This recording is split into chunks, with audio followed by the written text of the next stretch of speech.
It's late at night, the world is totally quiet. And instead of seeking out something uplifting or fun, you put on that one playlist you know is going to break your heart all over again. We've all been there, right? There's this strange, quiet gravity to our darkest moments, a pull that we rarely ever talk about out loud. Today, we're exploring the source material behind a deeply human mystery. We're going to dive into the psychology, the neuroscience, and the culture to figure out exactly why we are so incredibly drawn to the shadows. I mean, really think about it. Why do humans replay painful memories like they're our favorite songs? Why do heartbreak anthems actually feel comforting instead of painful? If sadness is fundamentally an aversive emotion, something evolution designed to signal loss and despair, why do we wrap ourselves up in it like a warm blanket? Why do we endlessly scroll through lonely aesthetics in the middle of the night, or form these profound emotional attachments to fictional characters who do nothing but suffer? And why does sadness sometimes feel, well, beautiful? This isn't just some poetic idea. It's a documented psychological fact. In empirical studies, researchers have handed participants perfectly crafted joyous poems, and then equally well-crafted sad poems. And overwhelmingly, people rate the sad poems as significantly more beautiful. There is something deep inside of us that finds a profound, moving beauty in sorrow. Section 1. The Paradox of Pain. The unexpected allure of our darkest emotions. You know, we naturally flinch away from physical injury, yet we willingly buy tickets to watch emotional films that we know will absolutely destroy us. We actively seek out tragic love stories. We dwell in late-night overthinking. Maybe sadness isn't something humans avoid. Maybe it's something we secretly crave. But to really understand this craving, we have to look at what it actually means to romanticize something. When we romanticize our pain, we idealize it. We take an emotion that is clinically characterized by withdrawal, low energy, and rumination, and we portray it as noble, deep, and beautifully poetic. We completely downplay the raw, visceral agony of the experience, and instead we frame it as a beautiful testament to our own emotional depth. We make it art. Section 2. Your brain on sadness. The neuroscience of the melancholy mind. But hey, this isn't just some quirk of moody artists and poets. This is biology. Okay, let's dive into this, because to truly understand our attraction to sadness, we need to look under the hood.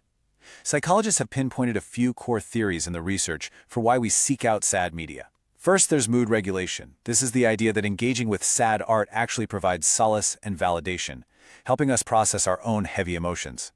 Then there's aesthetic appreciation, the concept that witnessing sadness triggers a profound feeling of awe, of being deeply moved. And finally, social signaling, where expressing sadness acts as a biological call for empathy, building crucial social bonds. In a safe, aesthetic context, like watching a tragic movie or listening to a heartbreaking song, feeling sadness actually helps us regulate our minds and connect with the people around us. And the brain imaging absolutely backs this up.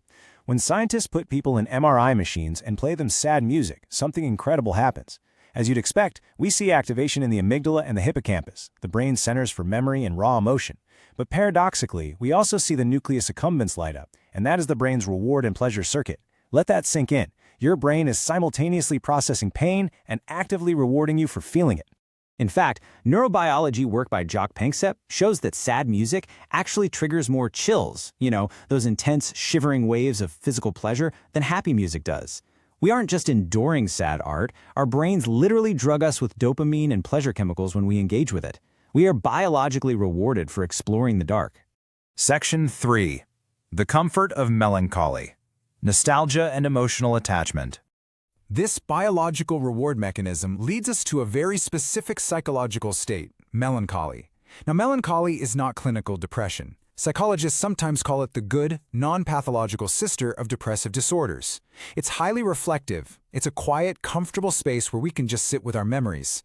Sometimes, sadness honestly feels safer than happiness because happiness is fleeting, but melancholy is like a familiar room we can always return to. We see this comfort celebrated all over the world. Take the Japanese concept of mono no aware. Roughly translated, it means the pathos of things, a gentle sadness at the impermanence of life. It's that exact feeling you get watching cherry blossoms fall. Research shows that when we listen to sad music, the number one emotion we actually feel isn't pure sadness, it's nostalgia. Bittersweet nostalgia. It's the emotional attachment to something beautiful that is passing away. Section 4. Sadness as an aesthetic. The cultural mirror of human suffering. So, if our brains are literally rewarding us for feeling this bittersweet nostalgia, how does that shape our reality? Well, it turns sadness into an aesthetic. It takes the private, quiet suffering of the human condition and projects it outward, turning our biological urge to feel deeply into art, fashion, and identity. Now, what's really interesting about this slide is how individual traits map into this whole phenomenon. We start with people who have high empathy, introversion, or a naturally ruminative coping style. They are already drawn to this depth.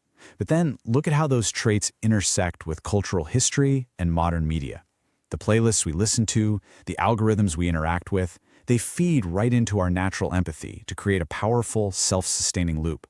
We literally learn to romanticize our sadness because the culture around us constantly reflects it back as something beautiful. And look, this isn't exactly a new phenomenon. Back in the Victorian era, painters loved depicting grief as something fragile and ethereal. Just think of those tragic, beautiful paintings of Ophelia drowning in flowers. In the 20th century, we saw the birth of film noir, the blues, and eventually the raw angst of emo music. And today, in the digital age, it's the sad girl aesthetic on TikTok. It's literally tutorials for crying makeup designed to mimic tear-streaked eyes. These trends rack up billions of views. Misery has become a viral aesthetic. The poet Percy Bysshe Shelley famously wrote, "Our sweetest songs are those that tell of saddest thought." And he was spot on. From the romantic poets of the 18th century all the way to the top of the pop charts today, artists have always known that the most resonant, enduring work is forged in pain. We're drawn to it because it feels authentic. It feels like the truth. Section 5. The evolutionary purpose. Why darkness creates meaning.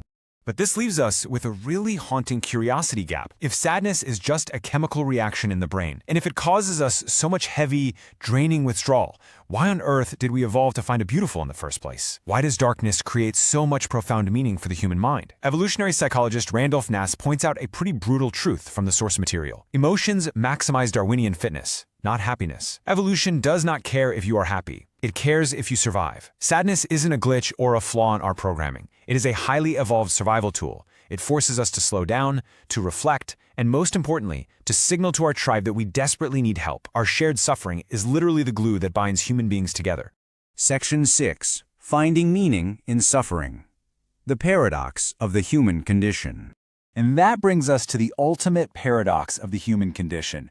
We are constantly caught between the profound, therapeutic catharsis of shared sorrow and the very real, dangerous trap of romanticizing our own depression. When we find meaning in suffering, we are walking a razor-thin line. On one hand, there is solidarity. Studies clearly show that when people publicly display vulnerability online, the emotional support they receive genuinely reduces anxiety. It makes the lonely feel seen and understood. But on the exact opposite hand, there's contagion. When we constantly consume sad aesthetics and spiral into doom scrolling, we risk glamorizing the pain. We can actually worsen our own rumination, turning what should be a fleeting emotion into a permanent state of being. And when that happens, pain becomes part of identity. We literally stop trying to heal the wound because we start believing the wound is who we are. The late-night sad playlists, the lonely aesthetics, the tragic self-image, they stop being things we merely experience, and they become the very fabric of who we are. Because humans don't just survive emotions, they become them. We weave our absolute darkest moments right into our personalities. We find profound comfort in the familiarity of our own suffering because, well, at least it is ours. At least it is real. Perhaps we're drawn to sad art, tragic films, and heartbreaking memories because they remind us that we are emotionally alive. In a world that so often feels completely numb and disconnected, feeling a profound ache is a haunting reminder of our incredible capacity to love. Maybe humans romanticize sadness because pain proves we once cared deeply. And maybe that's what makes us human. This is Psychology with Divine.